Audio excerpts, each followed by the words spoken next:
공수처가 윤석열 대통령에게 체포영장을 청구했습니다. 이걸 계기로 내란 혐의 수사에 속도가 날 수 있을지 관련 내용 민주당 부승찬 의원과 이야기 나눠보겠습니다. 의원님 안녕하세요. 예, 안녕하세요. 일단 이 얘기부터 좀 해보죠. 윤석열 대통령에 대한 체포영장을 청구했습니다. 네. 대통령 측은 권한이 없는 기관의 영장 청구다. 이런 내용의 의견서를 제출했고, 그런데 지금 법원이 30시간째 결정을 안 하고 있거든요. 예. 결국 어떻게 될 거로 전망하세요? 기대가 아니고.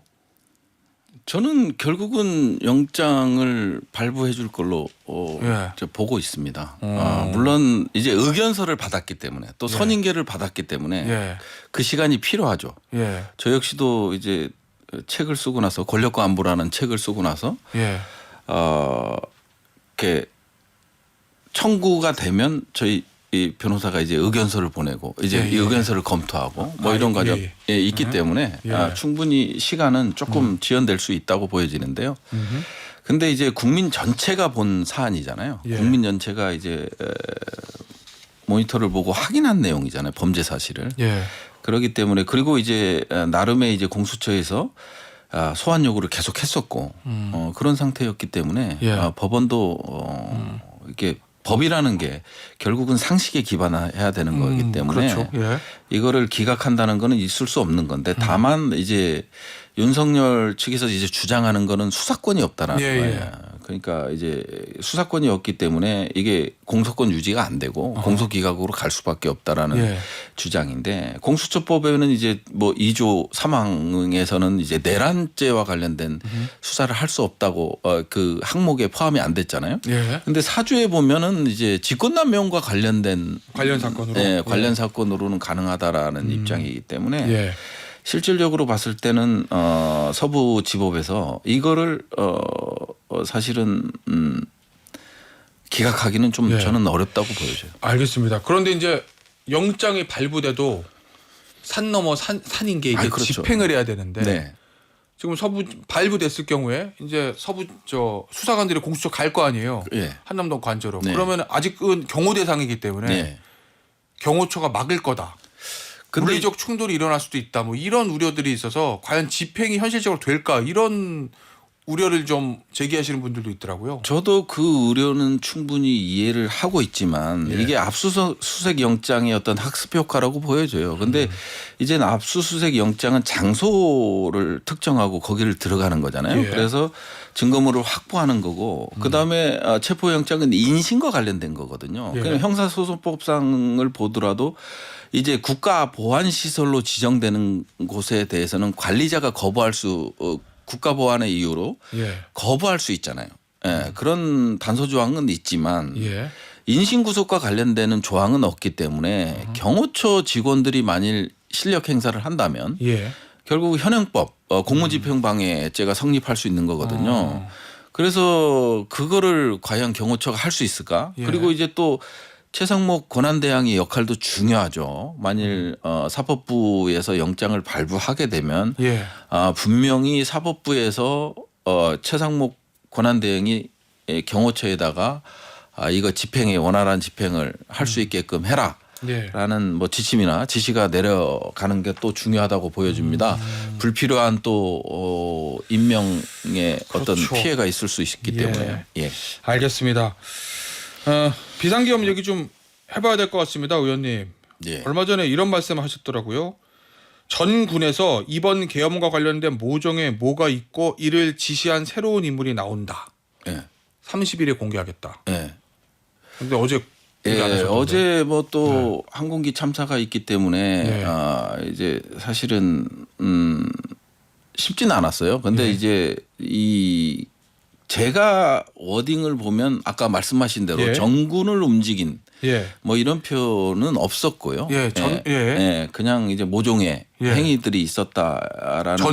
전군이라는 건 육해공군 다 말씀하시는 거죠. 그러니까 이제 비상계엄을 정당화하기 위한 그런 행위들이 군 차원이 아니라 다른 쪽에서 있었다라는 건데 다른 쪽의 지시로 있었다는 게 그 내용을 밝히는 건데 현직이라는 거죠. 그 정도로 하고 그다음에 내란조사단에서 어제 저희가 이제 보도자료를 작성해서 이제 우리 민주당 내란조사단에다가 올렸고요. 예. 그 내용을 가지고 오늘은 좀 적절하지 않은 것 같다. 그래서 이제 내일 하자. 예. 뭐 이런 얘기가 있고 그래도 여기 출연을 했기 때문에 예. 이제 대북전단과 관련된 제보 얘기를 좀 말씀을 한 가지만 드린다면 예. 이게 대북전단과 관련돼서 이제 제보가 들어오잖아요. 그렇죠. 대북전단과 관련돼서 이게 제보가 들어왔는데 이제 황당한 제보가 들어온 거예요. 군이 대북전단을 제작해서 예. 뿌리고 있다. 북한의 도발을 유도하는 것 같다. 이런 제보 그냥 전화 한 통을 예. 받아요. 그러니까 이제 받아서 텔레그램으로 통화하는데 이제 그 다음이 연결이 안 되는 거예요. 제보자가요. 네, 예. 그 다음으로 연결 안 되는데 그 다음 어떤 방식이냐면 연결이 안 되니까 확인을 해야 될 거 아니에요. 예. 확인을 하니까 이제 당장의 현안 질의 때 심리 전단장을 불러서 오후에 급하게 불러서 그러면 야 니네가 군에서 대북 전단을 북한에 보내줘 예. 이렇게 얘기를 하니까 그러면 안 보냈으면 당연히 안 보냈다고 강력하게 부인할 텐데 예. 이 친구가 약간 눈빛이 놀래면서 확인해 드릴 수 없습니다. 뭐 이런 얘기를 해요. 일종의 NCND는 그거는 근데 예. 중요한 거는 이거를 팩트 체크를 해야 하잖아요. 예. 근데 이제 팩트 체크하는 과정에서 A4지 한 장 정도의 그 제보가 또 들어와요. 제보가 예. 들어오면 뭐냐면 제보가 들어오는데 이게 이 대북전단 이 노란 봉투를 들고 예. 노란 봉투를 들고 이게 법적으로 문제가 안 되는지 이제 법무 검토를 받아야 하잖아요. 그런 예. 것들을 이제 확 본 사람의 제보인 것 같아요. 누군지는 얘기 안 하는데 야 이거를 보내야 되는데 그래서 돈 보내도 되냐, 뭐 달러 보내도 되냐, 예. 뭐 이렇게 군에서 보내는 게 문제가 안 되냐, 뭐 이제 남북관계발전법상 예, 대북전단은 위헌이라고 그러는데 예. 뭐 이런 것들을 목격한 사람 같아요. 제 예. 추정으로는 그 사람이 왔는데 아니 이런 그 얘기를 듣는즉슨 야, 이런 거를 북한에 보내도 군이 보내도 돼요. 그랬더니까 아이 우리가 안 보낸 척하면 되는 거죠. 이러면서 나갔다라는 그래요? 제보. 예.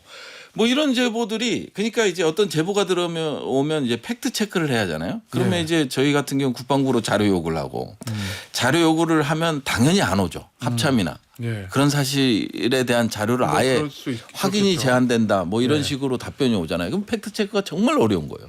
그러면 이제 마지막 수단으로 할 수 있는 게 뭐냐면 결국은 제보자에 대한 크로스 체크를 해요. 뭐 그렇죠. 예. 그래서 신뢰성을 갖는다 그러면 이제는 밝히는 방식으로 가는데 이번 30일 날 것도 예. 유사한 형태로 이제 온갖 자료들을 요구했으나 이제 예. 실패를 한 거죠.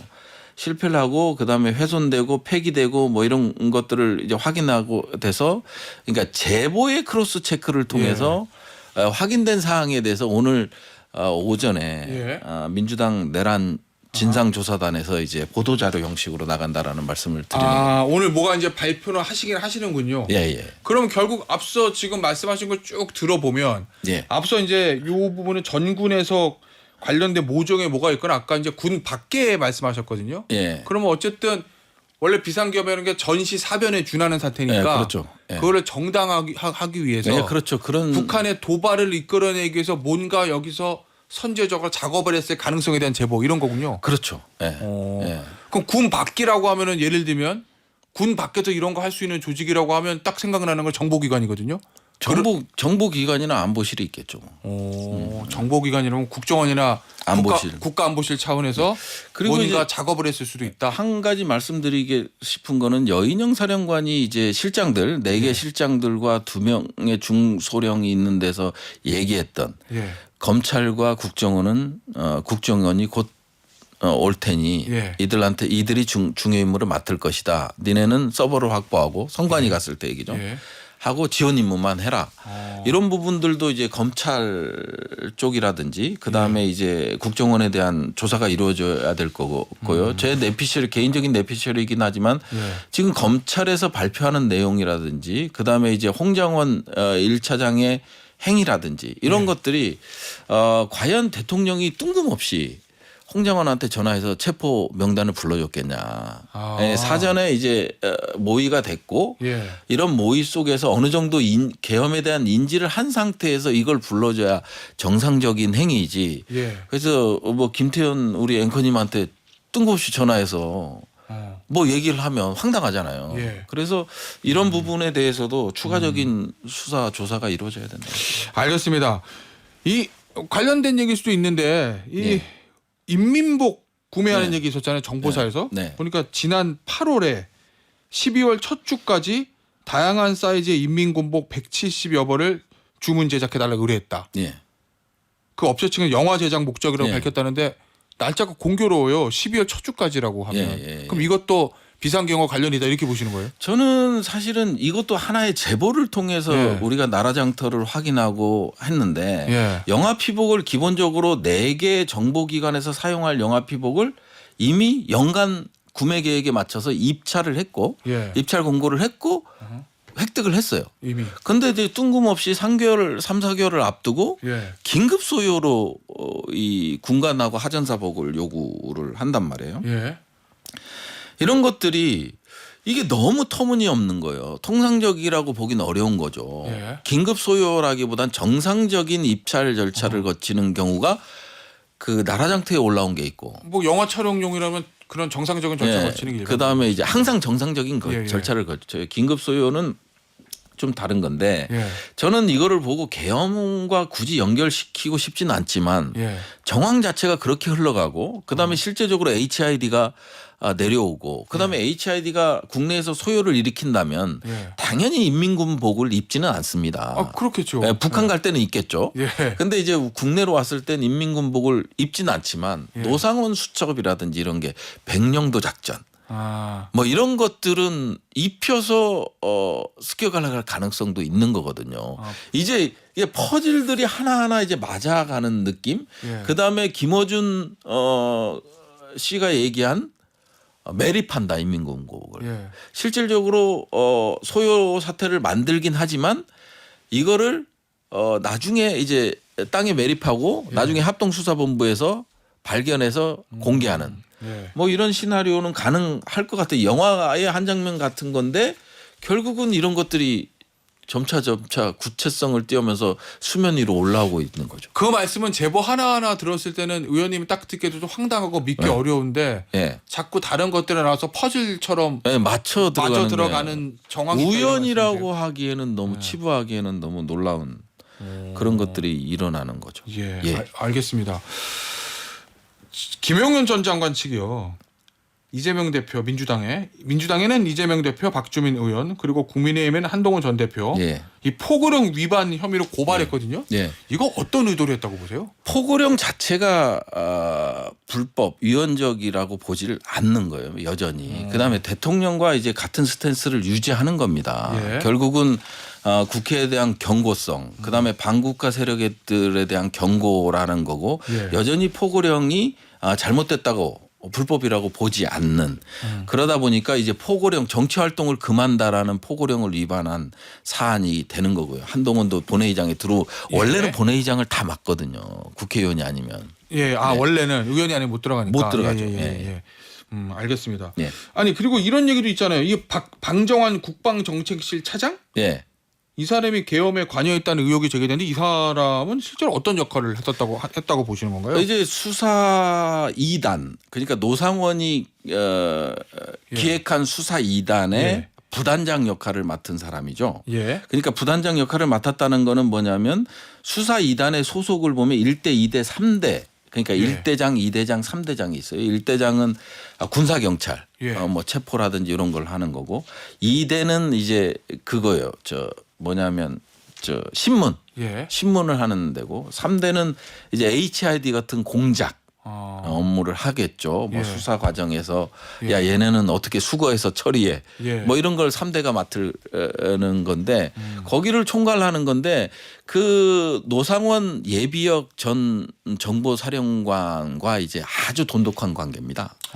이게 박근혜 정부 때 경호실장 군사관리관으로 노상원이가 예. 이제 장군 직위로 해서 갔었는데 그 밑에 총괄장교로 있었던 친구라 군인이라 이제 그 지금 국방부 정책실 소속 장군이긴 하지만 예. 상당히 핵심적인 역할을 했고 국방부와 합참을 연결하기도 하고 이게 실질적으로 봤을 땐 정치인 체포, 신문 그 다음에 수거 처리까지 전체적으로 이제 노상원의 지침을 받아서 총괄하는 그런 역할을 할 인물이었던 걸로 보여집니다. 아니 어제 저희 SBS 단독 보도들을 보면 이 노상원이라는 사람이 이제 3주 계엄 있기 3주 전부터 계엄 문건을 그 롯데리아 멤버들 그 정대령에게 뭐 공유했다라는 얘기 보도도 있었고 그 다음에 선관위 접수한 다음에 이 선관위 저 홈페이지에다가 부정선거를 자백하는 자인하는 글도 올리라 뭐 이렇게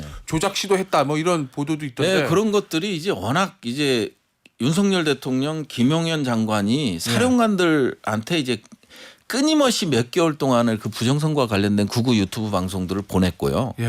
그래서 이제 사령관 한 분 같은 경우는 답변을 어떻게 해야 될지 모르겠더라 뭐 할 정도였으니까요. 이게 그러다 보니까 이번 비상계엄에서 중요한 포인트가 이제 부정선거였고 그다음에 선관위 직원들, 정치인들 이런 것들이 다 이루어지는 거죠. 알겠습니다.